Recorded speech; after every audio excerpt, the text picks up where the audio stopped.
What is going on, everyone? Welcome back to the show. And today we have a very special presentation. I got to tell you a quick story about my life. I remember I was at the United States Cyber Command and I was doing what we were basically calling threat intelligence. And then something special happened. The APT1 report came out and it just broke open the floodgates when it came to threat intelligence. And then everyone wanted it. But what happens when there's a lot of desire? There's a lot of people that want to capitalize on that desire. And so people are using threat intelligence here and there and everywhere, trying to sell solutions and services. But a lot of folks didn't really know how to do threat intelligence. And so I spent a lot of time bringing a lot of that back into the place in which it originated, right? Intelligence is all about bringing that context. But so many people, so many organizations abused that word threat intelligence that I had to then fix everything. And that's what happens a lot in cybersecurity. All these terms, these buzzwords, people are leveraging it to earn money, to sell their solutions and their services. So today we brought on two very special people who did some incredible research on buzzwords, marketing, and sales. And how do you do it the right way? Obviously, we want to be able to communicate to the folks that we're talking to, but we don't want to just use buzzwords to trick people into having a conversation with us. So up first, I want to bring to the stage Dani Wolf. She is the CEO and founder of Audience First, and she is one of the most data-centric marketers that I know. Dani, welcome to the stream. Thank you so much for having me. That was an awesome intro, first of all, and really, really glad to be here. Absolutely. And we brought on your partner in crime, George Comedy. He is a tech strategist and the host of the Bare Knuckles Brass Tacks podcast. Welcome to the show, George. Hey, great to be here. Thanks for having us. Absolutely. So I got to look at the report. I'm sure a lot of people have read the report at this point, but we got to take it back to the origin. That we talk about this hype trap that people get stuck in. When people found out about threat intelligence and how much people wanted it, people started to leverage it. Same with AI, same with zero trust. Where does this hype sort of come from when these buzzwords come about? Yeah, I mean, I think it comes from, frankly, from experience. It comes from the stress that we have as marketers and salespeople to sell, right? We Word. create this hype cycle, we get trapped in it, and we don't realize that it's causing a disservice to our buyers and it's causing a disservice to us. Hmm. And so you get, What? sucked into that vicious cycle, and it's hard to get out of there once you get trapped in there. Yeah, for sure. There's a cultural inertia also. So, like, if you're working in smaller startups, you're trying to latch onto a category and you see the bigger players, the publicly traded companies using those terms, and you're kind of trying to ride those. And also, like, when you're trying to differentiate your product, you're in it, you're in the trenches, you're with the features. And it can be really easy to just get enamored with that kind of messaging and not think about, like, okay, well, what is the problem we're trying to solve? Because you're trying to dot the i's, cross the t's, and make sure you're aligned with where you think your category is.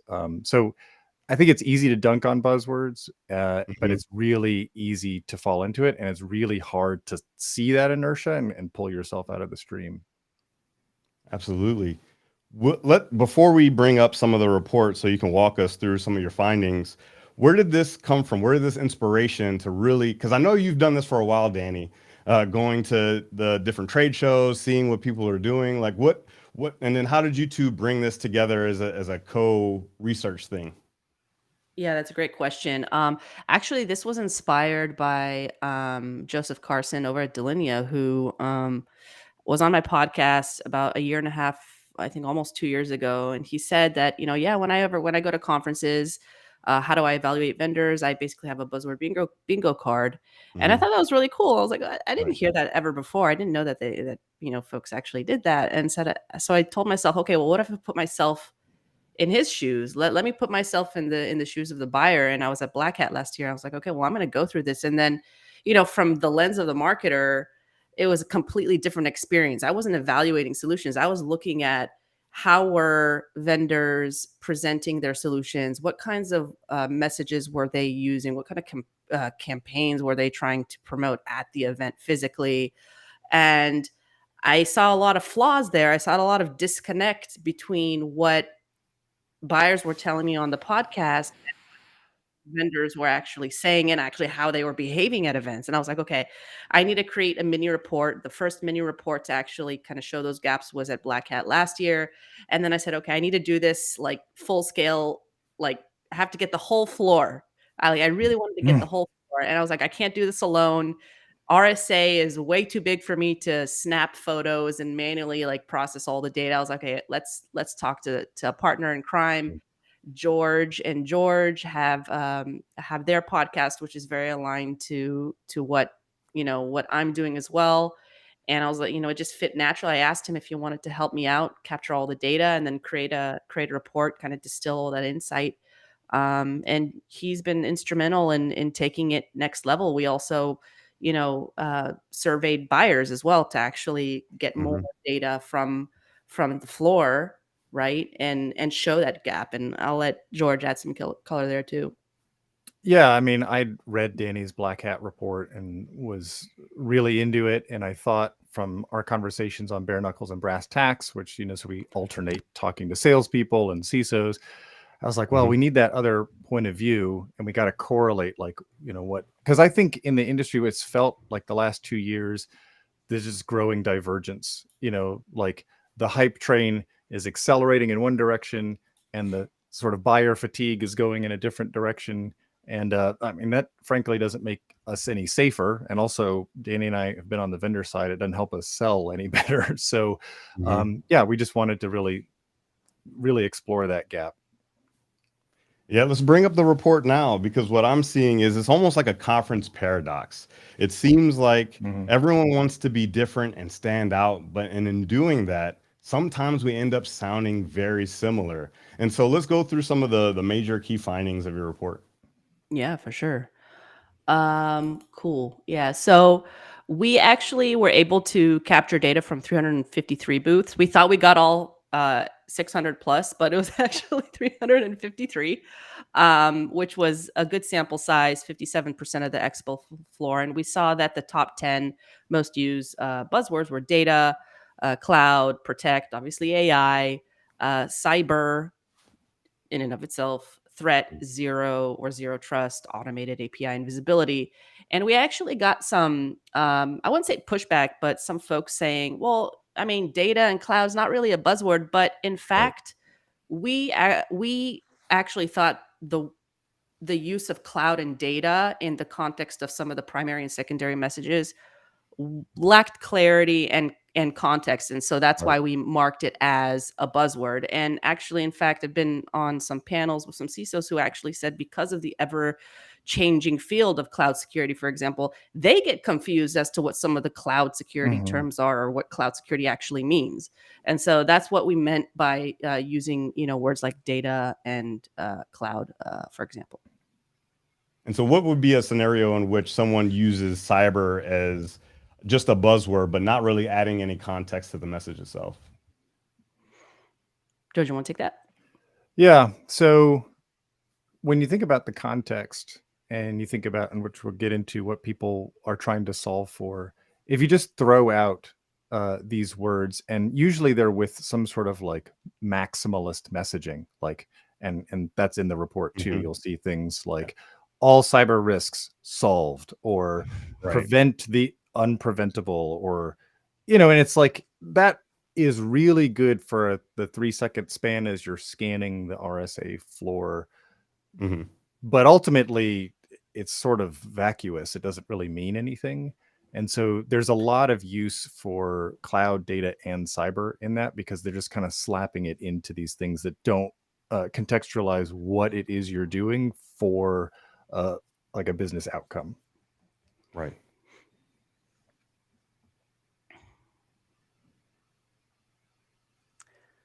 Yeah. So in the 353 booths that we scanned, we saw that 81% of them used at least one buzzword. So that was pretty jarring for us. I mean, what would we have seen if we have captured all of the booths, right? 9% of those vendors used 4 or more, with 13% using 5 or more, right? So it's quite jarring. When you look at some of the examples, which are later in this deck, you'll understand why we pointed out some of these examples as being jarring. So it was an interesting insight for us, for sure. Did you see an example of a vendor that utilized no buzzwords whatsoever? Every word had its placement, every word had context and meaning behind it. Were there any standouts? And you don't necessarily have to name names, but you can talk about how they architected their messaging, how they architected their booth in order to say, hey, this is as authentically us as we can be without trying to ride the coattails of some of these buzzwords. Yeah, I'll call out a few a little bit later when we talk about booth builds, but because they did a good job and it's really a concrete example. But it actually seems to serve your function better, and maybe this is true for the larger vendors who are more established. If you really just have your name, front and center, and you're not trying to use what we called the primary messaging, which was like basically the biggest font on the banner or whatever, and then the secondary messaging. When you leave it as like, here's the logo, here's what we do, and then as you get closer to the booth or the demo station, then they've got like some readouts of feature sets or something that draws you into that booth, and then you can begin to contextualize that. But I think it's hard, and that's the trap. One of the traps is you have very limited real estate and you're trying to like haiku a very technical solution, and you end up just trying to rely on these words to do a lot of work for you, like AI ML. And I can talk a little bit about why I think that's like totally useless at this point. But you throw it in there because you're like, what? I mean, I don't know how to explain advanced machine learning algorithm in the space that I have, right? And so that's the reaction that you get. So sometimes just less is more. Yeah, and I think if anything, there's not one specific vendor that I recall, but I remember just um, folks or vendors who used clear and concise messaging, just say what it is. But that paired with also good booth activity or supplemental booth explanations at the booth, good clear demos, nothing complex, high level enough to understand from far and also from close by. So that paired, the message paired with the activity and paired with the experience really stood out to me as most effective. And I know we'll dig into that a little bit later. Great. Yeah, let's keep going. George, you want to take that? Yeah, I think this was surprising. I think given the snide remarks leading up to RSA all over LinkedIn and people complaining about invitations that they're getting, I think it would be easy to think that most security buyers just don't even hit the floor. I expected I expected these to be inverted, basically, these stats. But, we saw a fair number say like, yeah, I hit the floor, but I sort of walk it quickly. And then some, a full third were like, no, I walk it really extensively. Like they're genuinely interested to learn more. And I think that means there's a real opportunity. And I want to be very clear-eyed about this, right? Like sponsorships are expensive, and they are expensive for a reason, because they help pay for the conference, which is why people go to it. So I think for the amount of investment that marketing makes into these events, I don't know that the return is necessarily there for the vendors as it is for people who go and they get the thought leadership and they attend workshops and they attend sessions and they get a lot out of the conference. So I think I want to be very clear. What Dani and I are trying to do here is not dunk on marketers, but try to look at it very critically so that more people can kind of step out, be bold, and really, at the end of the day, get more return for these significant investments.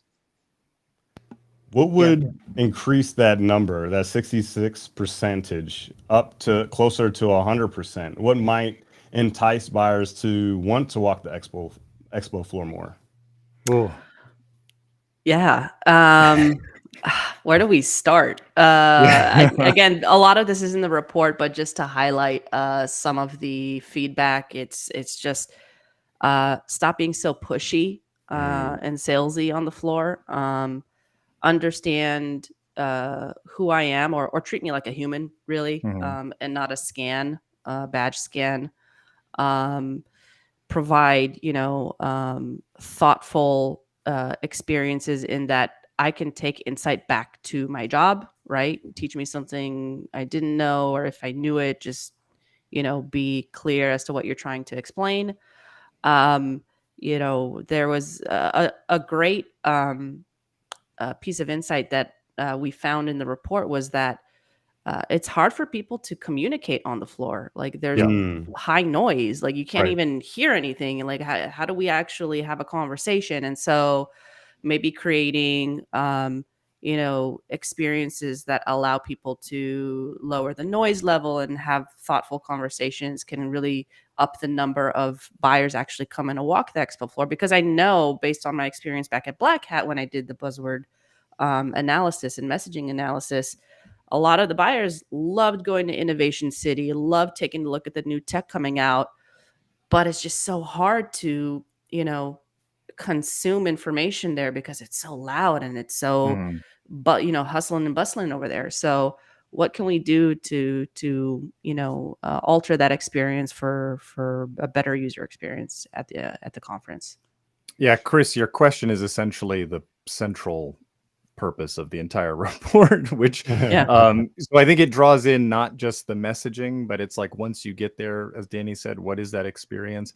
And yeah, that was one of the surprising things, is that when we did our survey, security buyers reported like they wanted to have really in-depth discussions, which I think on the marketing side, we think, oh, we have to capture their attention in 30 seconds because they're just like running by. How do I trap them and keep them here long enough to like want a demo?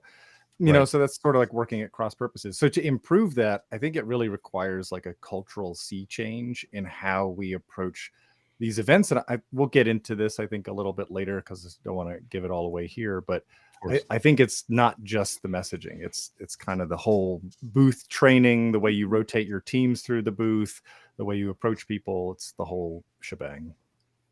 And I like what you're both are saying about building a relationship, because I mean, really, that's what business is. It's a relationship. Whether you look at it that way or not, you want to do business with people that you like, right? I mean, of course, there might be an edge case where the solution is just too good. I don't care who I'm working with. I need the solution. But you tend to find that those relationships that are built, whether you're at a conference, whether you start with social media, those are really where business starts to transact for all intents and purposes. Yeah, 100%. Yeah, and I'll take a 1 second. I mean, I see some comments here. Yes, teams are incentivized to get as many scans as possible, and I can talk about that too a little bit later when we talk about booth strategies. But marketers need and should be allowed to be choosier. And I remember Danny and I going around and talking. I said, I am not your ICP. I tried to speak in the direct language. I was like, I am just here doing this study. And they were like, can I scan your badge? I was like, I'm not going to answer your email. I'm not a buyer. I am a waste of your time. These are like words I told them. And they were like, I still got to scan your badge. Wow. And I think what was really, I don't want to say depressing, but it was disheartening was, I asked people, it was like, so what are you looking like? This was the last day. It was like, what do you think you're going to get out of this event? And they're like, honestly, probably nothing. And I was like, what? You're spending like at a minimum 50 grand for the 10 by 12 booth in the center aisle, to say nothing of the big booth builds that run into 6 to 7 figures. And I was like, so, and he's like, yeah, I'd have to scan you. Like my CMO is going to tell me I got to scan you. And I was like, okay, here you go. Unsubscribe. Yeah. So yeah. To me, the most, jarring was I was just walking by and some guy comes out of nowhere and he goes, "Do you have any questions?" I'm just like, well, I was just walking by. Like, I don't know. My name's Danny. What's your name? Yeah, Do you have any questions? I'm like, you know what? See you later, man. It was just like, come on. There's a way to treat people. There's a way to build relationships. If anything, this is a great opportunity to get to know folks. And see what they're about. We understand the need to get those booth scans, but yes, Charity said it right. We go for quality scans, not quantity. So 100%. Yeah, I talk about these relationships and social neuroscience. There's 4 real relationships between people. There's altruistic, where you're giving more than you're receiving. There is selfish, where I'm going to take and you're going to lose. There is spiteful, which we both lose. And then ultimately, you want to be mutually beneficial to each other. And that's what I talk about when I'm coaching marketers or I'm coaching people, sales folks, because you want to have that mutually beneficial relationship. If you have something that people need, you need to also understand what their problems are. If you're like, hey, you need this. Yeah, I don't know who you are. I don't know what you do. I don't know what your company does, but you need our solution. That's definitely the wrong way to take it. So building that relationship from a mutual beneficial perspective, I think is going to be key for anybody on a demo floor. Yeah. For sure.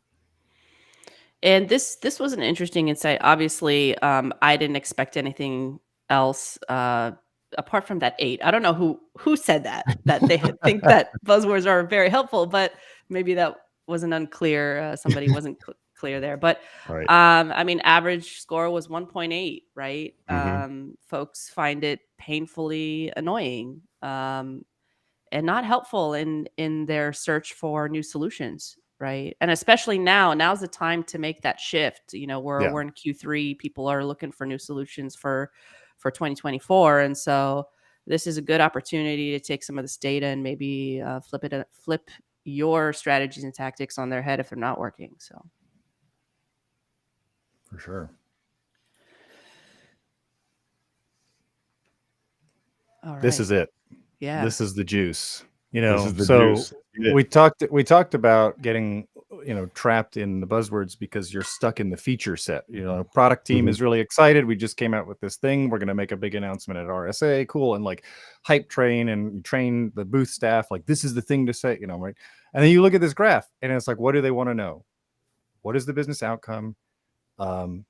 Can you tell me illustrative stories about, you know, if I'm in financial services, do you have financial services? So I could kind of like benchmark, you know, how I'm going against my peers. Do you have industry benchmarks? I mean, this is information that informs budgets, it informs how people buy and why and prioritization. And then that tiny sliver is the specs and the features, because if you think about that customer journey, I just need to learn, you know, I got this laundry list in my head of priority items I need to fix or address in my organization.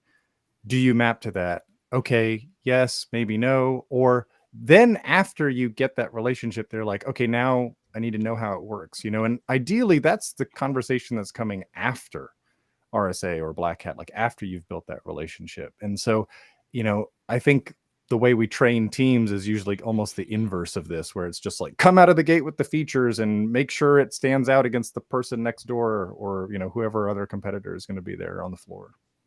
Mm-hmm. Yeah, I kind of akin this to, I mean, if you were to take soda, for example, if Coca-Cola, instead of saying, hey, we're going to quench your thirst and have a good time doing it while it tastes great, versus, hey, we have 8.10 or 8 out of 10 on the carbonation scale. We're a brown liquid that uses sugar, and here's some of the ingredients. That would be hard to entice people to buy Coca-Cola, right? But no, they show the story, right? What is the outcome in which you achieve through buying this product? If they just listed the attributes of the soda, I think it'd be less thirst quenching, at least from a buyer's perspective. Where does cybersecurity go wrong when you're pushing these features first? Why do we push the features first? And what do we think is going to happen when we're pushing features versus pushing the story or the business outcome? Yeah, well, there's significant resource, you know, in any company devoted to R&D and product development, right? So the company, it's a logical fallacy. I mean, we feel like we've invested all this time, and so if we don't talk about these new features, like what was all of that for? What were those sprints for? What was all the QA for?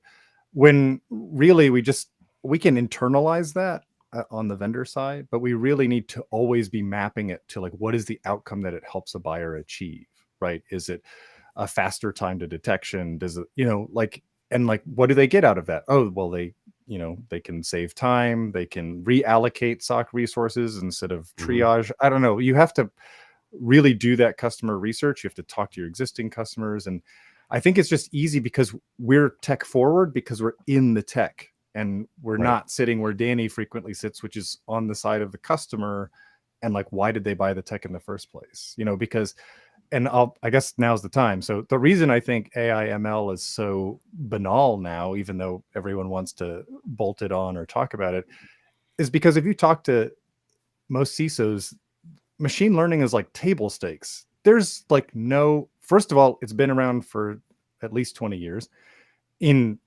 technology applications, and there's literally no way to process the amount of data in any system that a cyber vendor is going to touch, whether it's network or SaaS applications, without machine learning. So I think most people are like, well, duh, you have machine learning. So then, like, how are you going to differentiate yourself against another competitor who obviously has machine learning, right?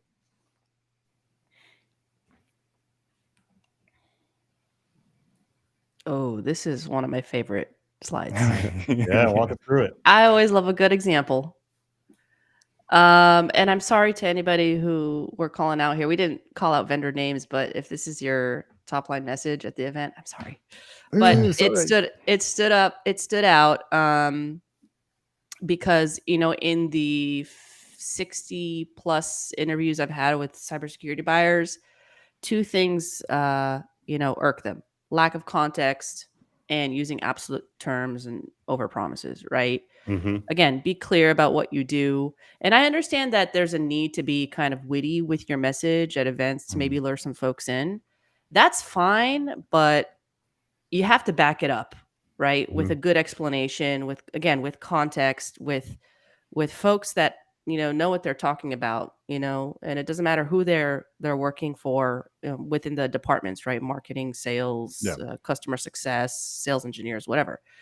They got to be well versed as to what they do, why they do, how they do it, right? And what we saw in some of these examples, when asking, okay, well, what does this mean, right?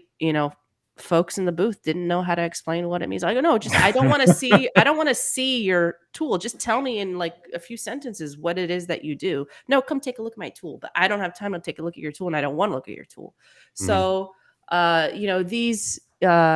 these taglines or messages that were used really stood out to us as some examples that I think could have been, done better and backed up better, right? When actually coming up to ask, okay, well, what does this mean, right?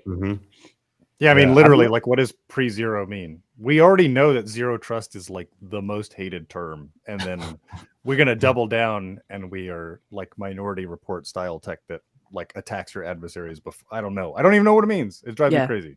Yeah. And that vendor spent a lot of money marketing all over the city. Yeah. And that was the only thing that was written. And I've looked for that vendor, and I went to their booth, and it was the only thing that was written on their booth. And then when I went up to ask, what does it mean? The marketing gal couldn't tell me what they do. Wow. And that was a missed opportunity. They spent a lot of money. I know they so did. much money. Yeah. Let's just set it on fire. That was on the streets. That was, throughout the floor. So.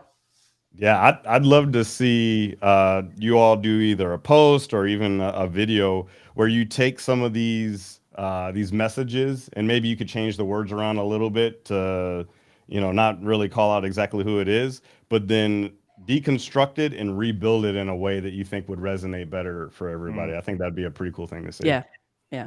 I'm all about that. And just going back to that slide, I remember specifically walking through the floor with Chris Roberts, and him literally cringing, reading "Human Error Conquered." That really ticked him off. I know who that vendor is. It is pretty aggressive. And and so this actually does trigger folks who are looking at, who are actually evaluating tools on the floor. So that was really alarming to me while walking with some buyers. All right. Look at that. Network opportunities, right? It's all about connection. It's all about building that relationship. But yeah, walk us through what were some of your takeaways from this slide? Yeah, I mean, people go to conferences to extend their professional development, whether that's learning new things or meeting new people.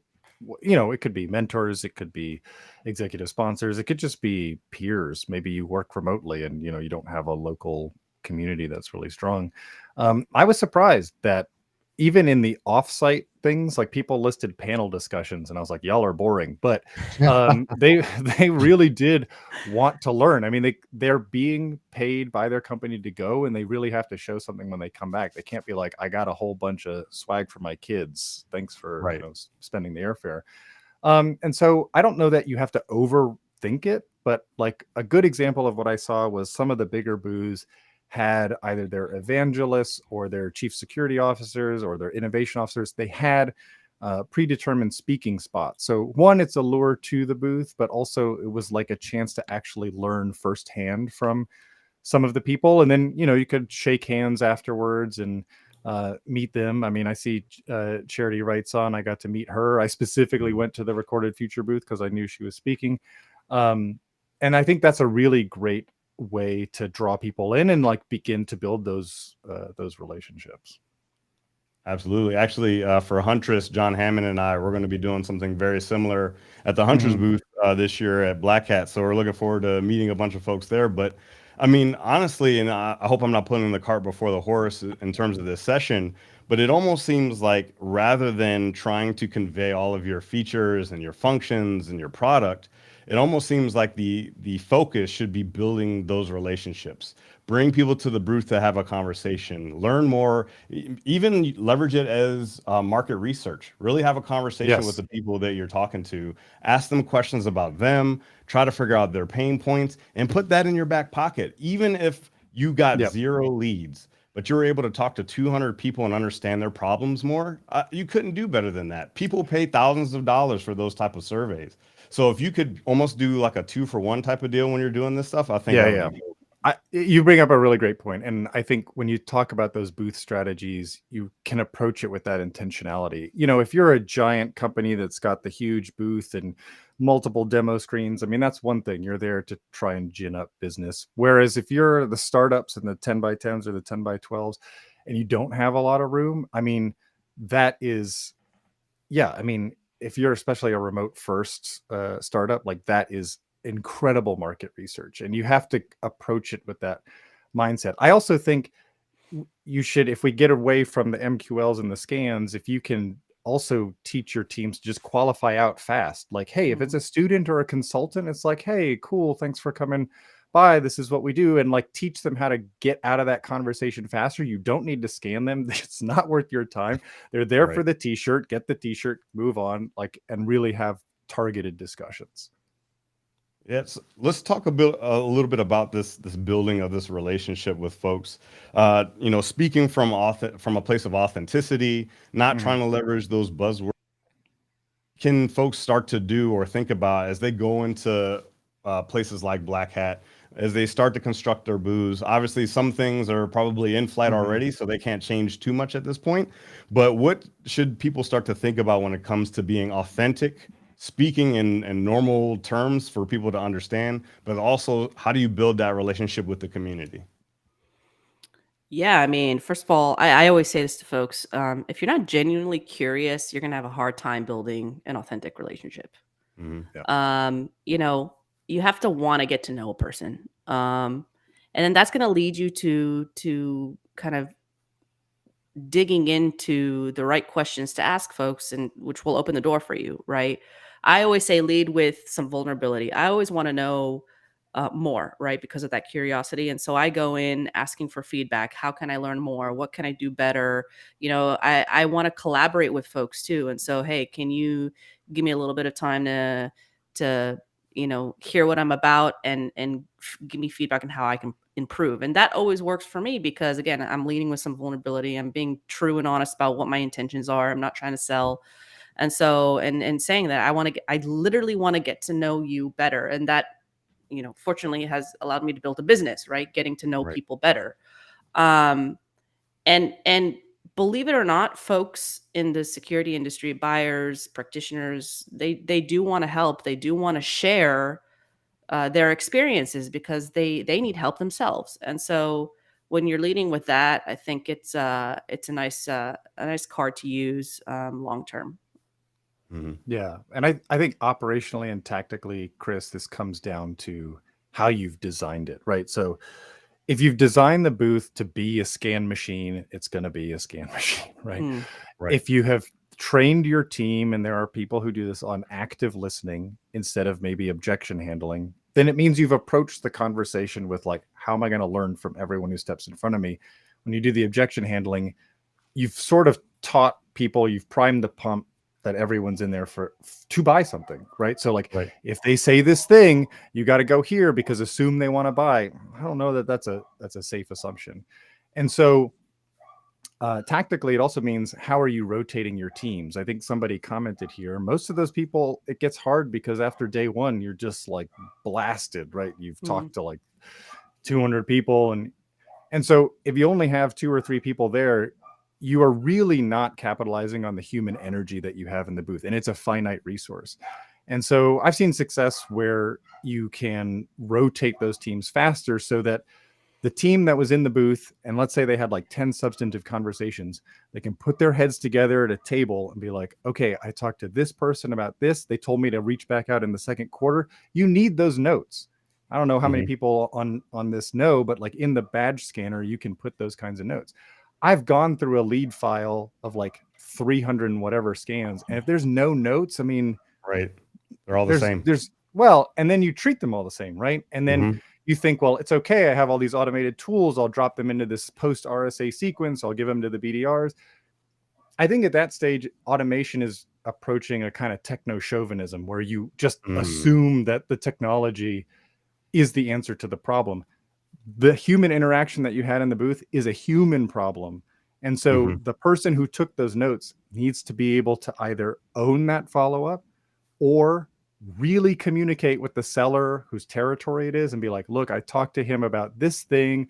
I talked to her about this feature, but she said, I'm interested, but don't reach out till Q2. Like, you have to have that level. And yeah, sure, you're going to have some scans where you can dump them in an automation, I guess. But like the really high quality stuff, like, why just like toss it into the chipper with the rest, right? But that it's really about that booth training, how you're cycling those teams, how you're building those booths. Sorry, I'm going on, but one point on the booth build is, if it's super like open office plan and you got all like lights and screens, that's where it gets really hard to hear people, right? I was standing next to one booth that had a screen and the guy was trying to talk to me, and the other booth was screaming about some sweepstakes, and I was like, I have no idea what you're saying. It was the motorcycle, I think.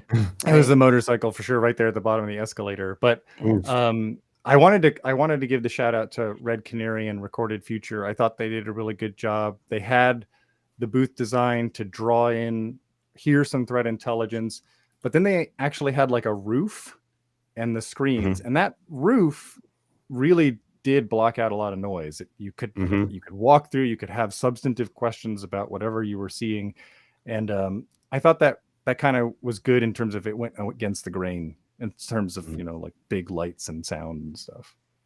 Right. Yeah, I want to definitely get to a couple more points, but folks, if you have questions for George or Dani, feel free to drop them wherever you're watching this, and we'll try to get to as many as possible. One of the things I think about as you guys started to share this research with folks, I'm sure there were a lot of hard truths that people had to face. I'm sure whenever you get that ouch feeling, honestly, sometimes that's growth, right? Because we feel like, ooh, that's a mistake that I made. I leveraged this buzzword, or I used this tactic, but I want to do better next time. Did you have conversations with folks that were like, oof, that kind of hurts me right in the heart there?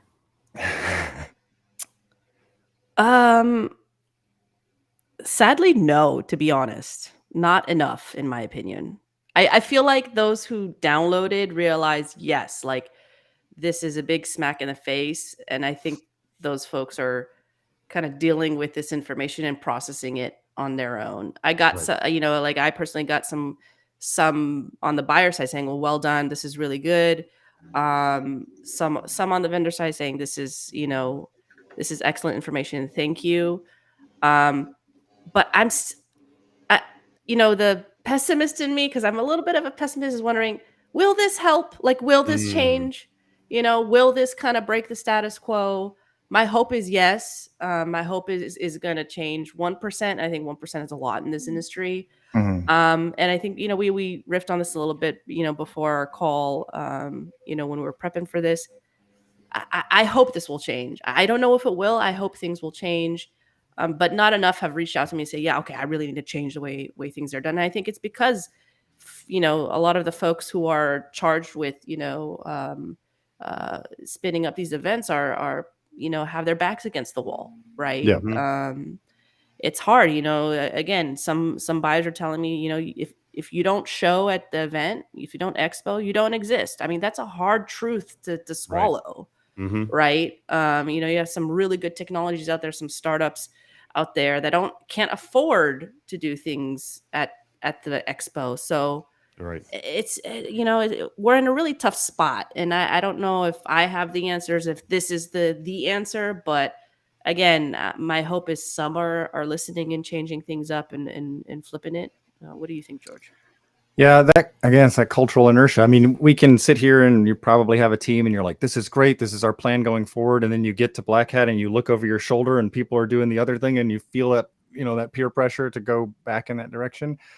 I would say if you find the approach interesting enough, or you've had these discussions internally, like you're tearing your hair out because it's like, oh yeah, we didn't really get a lot out of RSA. I don't know how to show. I mean, marketing is all about testing. So maybe you don't want to go out on a limb for Black Hat, or Chris, as you said, it's already been built.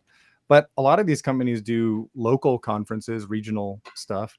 And there's an opportunity to start, let's develop a different strategy, like A/B test the booth strategy, even the messaging, if you want to do a different kind of stand-up banner, and just fortune favors the bold. If everyone is doing the exact same thing and you are a small Series A, Series B startup, and you think you can just blueprint what CrowdStrike and SentinelOne and these big publicly traded companies are doing, I don't know why you think you can win competing at their budget. Like that is a losing proposition to me. And I think you really have to like outthink that and really engage. So Here's what I think would be an excellent study.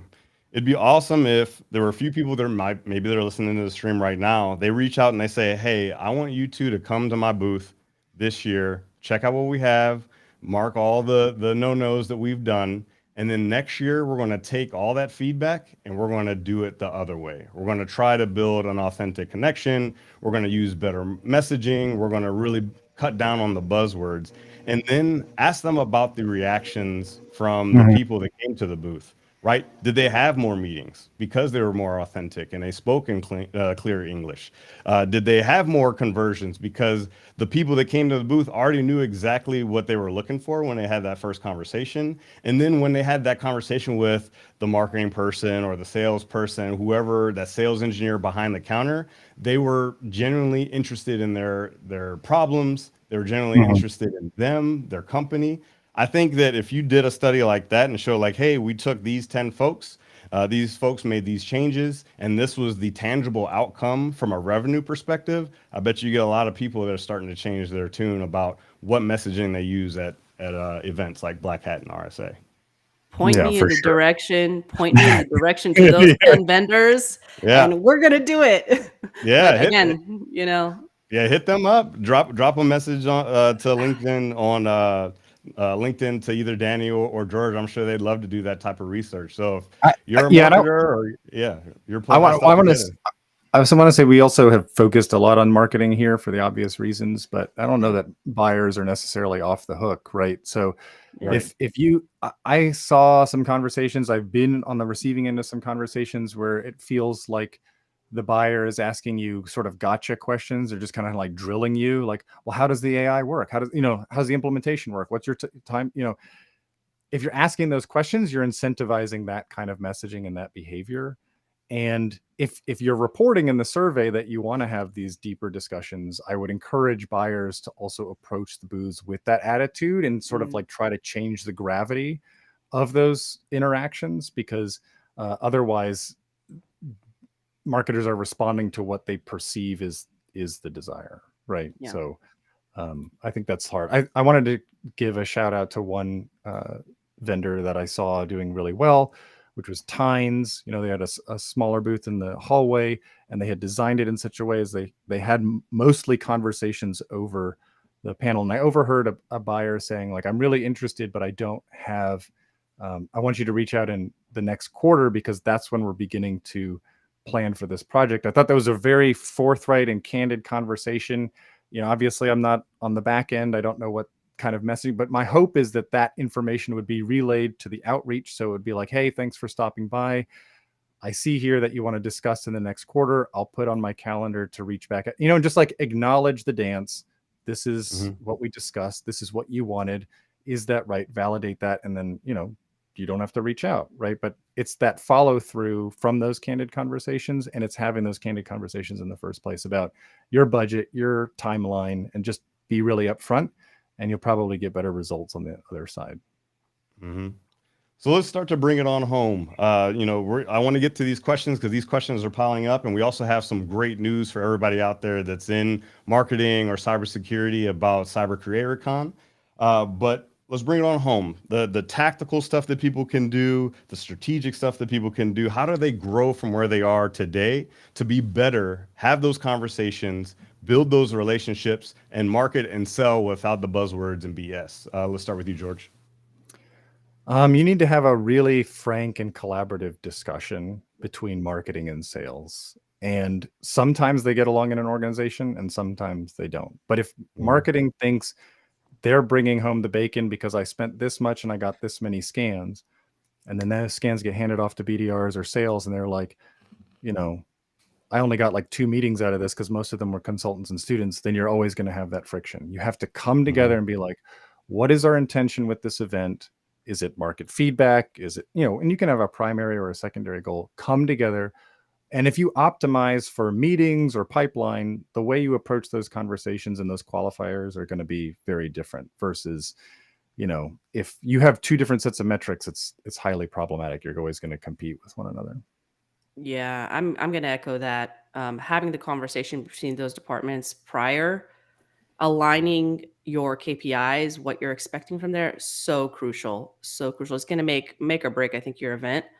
And hopefully this report will give some evidence that will help that conversation, right? Okay, like, this is what we should be doing. This is what we could be doing differently. This is how we should be approaching prior to our event. This is our pre-event strategy, right? Which will help us be more successful at the event.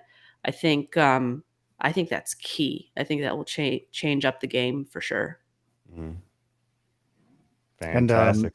And you're a military man, Chris. So the after action report, right? Like be critical. Like, here's a spreadsheet. We spent X amount of dollars on the event. This is the T&E for the employees. This is what we got out of it, or our perceived goals. What can we do better? Don't just assume like we did RSA last year, so we're doing it this year. And you just have to really have some hard critical thinking conversations. But we talked about pressure and time. I think that is a big piece. It's sort of like RSA is over, on to the next, on to Gartner, on to whatever. Yeah, you really have to, you have to build the time into the process to really evaluate it. Otherwise, you're just sort of iterating on the same mistakes over and over. Feedback is a gift. You have to leverage it. Let's get to some questions. All right. Do you plan to do the same analysis at other conferences like that? I'm still recovering from RSA, but I don't. This was a behemoth of a project, but I mean, I'm not against it. George, what do you say we make this a ritual? Yeah, we could try to make that happen. Maybe Deb will help out. No, we need more volunteers. It's a lot of time. Yeah, it's a lot of time. By the way, shout out to Katie, who actually helped us. She's one of my marketing gal who actually helped us capture all the data, put it all out in Excel, and then we all cut it. It was a lot of work, folks. This was a behemoth of a project for sure. But I'm not against doing this again. Yeah. So if you want to help, definitely reach out to George and Dani. So are events even worth it? It's a good question at the end of the day. Yeah. Or would vendor budget be better off spent elsewhere? I think events are totally worth it. I think fostering community engagement to support some of the smaller events, like B-sides could be great. Creating a safe space for buyer collaboration could really, really help come in and sponsor that, community for them, that experience for them. Super valuable. I think those large events could could help you. They could help you if you approach it right. All right. If you're coming in, doing the work ahead of time, coming in and setting up those conversations with people that you built relationships with, making sure your calendar is fully booked with people that you know and that could potentially, become advocates for you or buyers, right, or customers. I think that's definitely worth it, right? Events are 100% worth it. It's just what you come to it with and what you want to take away. So for smaller startups, it might include, partnering with your channel partners or either other vendors to do some offsites, right? Because maybe you can't afford, $7 million booth. Who can? And so maybe you have to play it tactically one year and another, but it's undeniable when you have a Black Hat, when you have a Gartner, when you have an RSA, how are you going to get that many security buyers in one physical location? You just have a huge concentration, and you can build those relationships that will allow you to do other things, like maybe involve them when you're in their region, right? I mean, it pays dividends, but you really have to like map out what you're hoping to get out of it, which is going to be more than one thing. Because if you're like, I'm going to RSA for revenue, good luck. But just have to like be really intentional about those goals. One more up there. What about publishing a top 10 booths after the event? Provide some good publicity and reward good behavior. It's an interesting suggestion. What do y'all think? I did this last year at Black Hat on LinkedIn, though. But again, not against it. I don't know that I saw 10 that were exceptional. There were a few that I liked, but I think what we should do next time is survey folks to give us their vote. I mean, me, I'm partial. I mean, I like people at the vendor booths, right? And I like their brand and I like the colors. Again, I'm not the right person, I think, to be surveying this. I have my opinions. Yeah, but I that's a think good point. the survey could be compelling, and that's something that we could do next time for sure. Yeah, that might be a way to crowdsource a lot of that information. Have people call out what they like, what they don't like. Yeah. Why did they think this was like one of the top booths? And then provide a little incentive. Maybe there's something that you all could do for them for giving you all this information. I think that'd be really cool to see. Yep. Yeah. Fantastic. I want to be sure that people know where to get the report. What is the best way for people to get the report?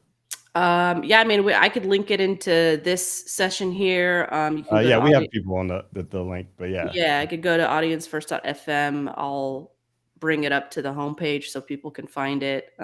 It's deep in resources, so we'll bring it up to the homepage for folks. But yeah, and if you want to collab on this potentially with us, or if you have questions, don't hesitate to reach out to us. You could do that through LinkedIn or through the website audiencefirst.fm. Absolutely. And I have to give this special announcement. First heard for everyone that's on the stream today. One of our favorite relationships is with the Cyber Marketing Society, and they have their annual conference every year, and we've been a part of it every year since they started the Marketing Society. This year is going to be in Austin, Texas, December 10th through the 13th, and we're doing something really special on the Hacker Valley side. Embedded in the conference, we're having our own Cyber Creator Con, and it's going to be on December 11th. It's going to be down at the Marriott downtown in Austin. That whole day is going to be full with panels and speakers. We're going to have an opportunity for creators to collab with each other and create content. And also, I think this is one of the most special things that we're going to have is we're going to have a speed dating where we're going to match up these creators with marketing leaders there at the conference in a speed dating format where you can get to know each other, perhaps do some sponsorships, maybe even do some type of collaboration together. So if you are a cyber creator or someone who's even thinking about being a cyber creator, be sure to visit the Cyber Marketing Con website /Cyber Creator Con, and you'll be able to get your ticket there. If you're not able to make it there down to Austin, Texas, we are going to live stream it. So there is a virtual ticket as well. So if you are looking to create, you're looking to craft your messaging in a way that does resonate with folks, be sure to check us out, and we'd love to see you there.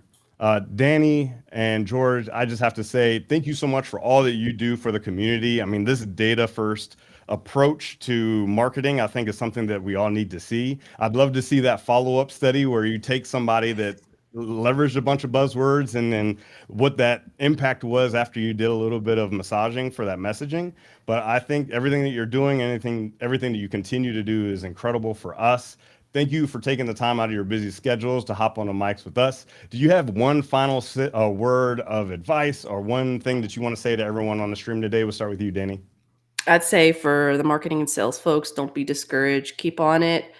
Build those relationships with buyers. Lean in with curiosity. Ask for feedback and reach out if you have any questions. Mm-hmm.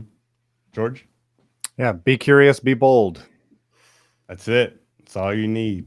With that, be curious, be bold, and we will see everyone next time.